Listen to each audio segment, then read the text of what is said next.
Squid Game Season 1, Episode 6 Recap.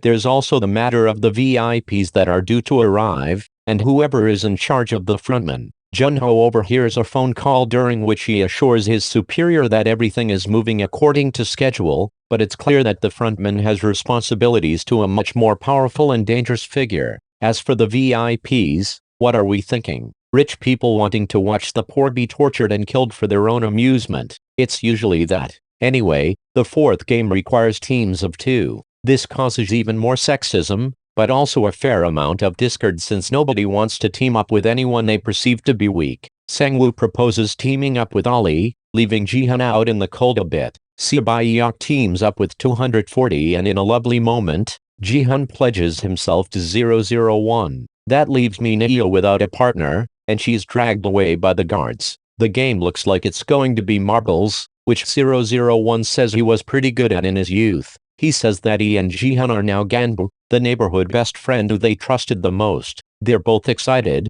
until the twist is revealed. The partners have to play against each other, and the first one to remove all of their opponent's marbles wins. This is a major problem for almost everyone, Sangwoo and Ali who has never played before, and the husband and wife duo, especially. At least the contestants get to pick which game they play. Sibayak and 240 agree to just do one all-or-nothing bet at the very end and talk in the meantime. Sangwoo and Ali play odds and evens, even though the latter doesn't know what odds and evens are and wants to stop. And 001 goes a bit loopy, roaming through the simulated neighborhood as though it's his own. Of everyone, it seems like only Sibayak and 240 have things together. Jihan quickly loses it with 001 and Sangwoo flips out on Ali when he keeps winning. Jihan finally gets 001 to play odds and evens again, and quickly finds himself with a lone remaining marble. Before long, the gunshots start ringing out. Sibayak and 240 sharing details of their backstories,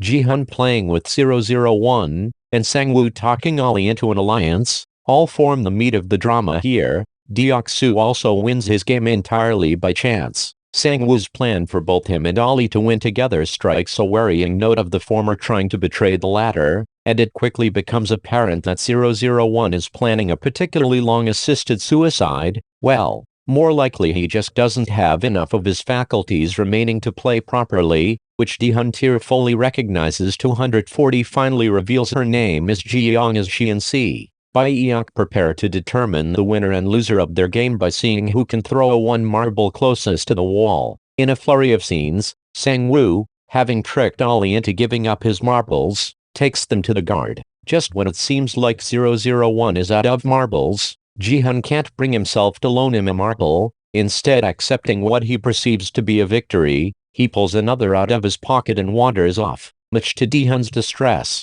And Jiyoung essentially sacrifices herself for Sibayak by dropping the marble at her feet, revealing that she has no reason to win, whereas Sibayak still has family in North Korea. It's an emotional moment flanked on all sides by other emotional moments. Jiyoung is shot dead. Ali, discovering that the marbles in his bag are pebbles slipped in there by Sangwoo, is shot dead. And 001 finally finds his home in the fabricated neighborhood. He proposes that he and Jihan make one last all-or-nothing bet, revealing that he knew Jihan was tricking him into taking his marbles the whole time. 001 gives Jihan his remaining marble, reminding him that they're Gganbu, and Gganbu share everything. He's happy to go out like this, having had one last good time and made a true friend. He holds Jihan as he sobs, and when he finally walks away, 001 remembers his name, Nam.